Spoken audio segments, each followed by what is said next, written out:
চিকিৎসা সংবাদ, চিকিৎসা সংবাদ, চিকিৎসা সংবাদ। সুস্থ এবং নীরব জীবন কামনায় বিভিন্ন বিশেষজ্ঞ ডাক্তারের পরামর্শ পেতে চলে আসুন মাতৃস্নেহ মেডিসিন শপ।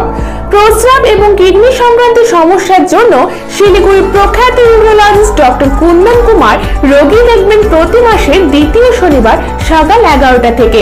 প্রথম 50 জনকে ডাক্তারবাবু দেখবেন সম্পূর্ণ বিনামূল্যে। এছাড়াও মণিপাল হসপিটাল ব্যাঙ্গালোর থেকে নামকরা ডাক্তারবাবুরাও রোগী দেখতে আসছেন এখানে।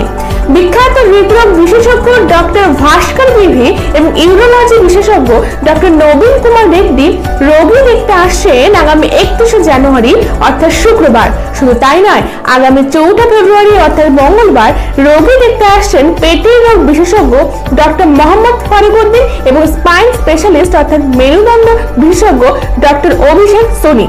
তাহলে দেরি কেন? নিজেকে এবং নিজের আপনজনকে ভালো রাখতে চলে আসুন মাতৃস্নেহ মেডিসিন শপ, হাসপাতাল রোড, মেডিকোর পাশে, ফালাকাটা, আলিপুরদুয়ার। যোগাযোগ করুন 9832372922 নম্বরে। ধন্যবাদ। কুম্ভ মেলায় গিয়ে নিখোঁজ চাকুলিয়া থানার হাপতিয়া এলাকার এক বৃদ্ধা। নিখোঁজ বৃদ্ধার নাম সুনীতি মল্লিক। পরিবার সূত্রে জানা গিয়েছে, গ্রামের কয়েকজনের সাথে গত 25শে জানুয়ারি কুম্ভ মেলায় গিয়েছিল।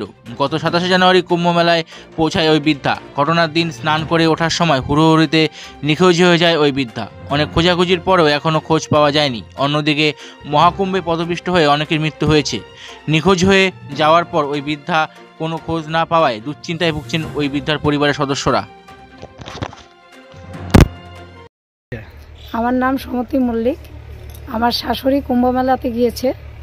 বাড়ির থেকে বেরোচ্ছে 24 তারিখে। ওরা বৃন্দাবন টিন্দাবন ঘুরতে গিয়েছিল। তারপর ওরা গিয়েছে ওখানে 27 তারিখে। 28 তারিখে মঙ্গলবার মানে ভোর 1:30টায় ওরা চানে বেরিয়েছে।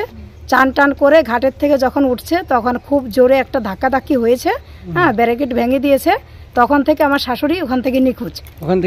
ওখান থেকে নিখোঁজ হয়ে গেছে। আমরা অনেক কান্নাকাটি করেছি, চিন্তা করেছি, খোঁজাখুঁজি করেছি, কিন্তু পাইনি।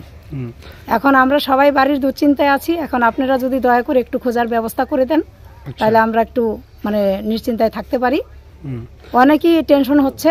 আচ্ছা, কুম্ভ মেলায় যে ধাক্কাধাক্কিটা হয়েছিল সেদিনকে তো টিভিতে খবরে আপনারা দেখতে পাচ্ছেন যে অনেকেই মারাও গেছেন। তো ওইরকম কি কোনো খবর এসেছে? না, ওরকম তো আসেনি। আমরা দেখতেছি অনেকেরই ছবি টবি দেখি, আমার শাশুড়ির মতো কাউকে দেখা যাচ্ছে কিনা, কিন্তু ওরকম তো মুখ বোঝা যাচ্ছে না। কিন্তু সবাই খোঁজাখুঁজি করতেছে, পাচ্ছে না। আচ্ছা, ওনার সঙ্গে কি আরো কেউ ছিলেন? হ্যাঁ, আরো কেউ ছিলেন, মানে 4 জন ছিলেন, কিন্তু 3 জন ওরা আলাদা হয়ে গেছে। আর আমার শাশুড়ি কোথায় ধাক্কায় চলে গেছে, ওরাও খুঁজে পাচ্ছে না। যারা আলাদা হয়েছে তাদের সঙ্গে কি আপনাদের কথা হয়েছে? হ্যাঁ, কথা হয়েছে। ওরা বলছে আমরা খুঁজতেছি, পাচ্ছি না। তো আপনার শাশুড়ির কাছে কি মোবাইল নেই? না, সব মানে ডকুমেন্টস, মোবাইল সবই রুমে রেখে চান করতে গেছিল। চান করতে গিয়ে ওই ধাক্কাধাক্কির সময় সেখান থেকে নিখোঁজ হয়েছে। সেখান থেকে নিখোঁজ হয়ে গেছে। ওনার কাছে কোনো প্রমাণ কোনো কারো ফোন নম্বরও কিচ্ছু নেই। কি নাম আপনার? আমার নাম সুমতি মল্লিক। আমার শাশুড়ির নাম সুনতি মল্লিক। বাড়ি হাতিপা, কানকি ধাম।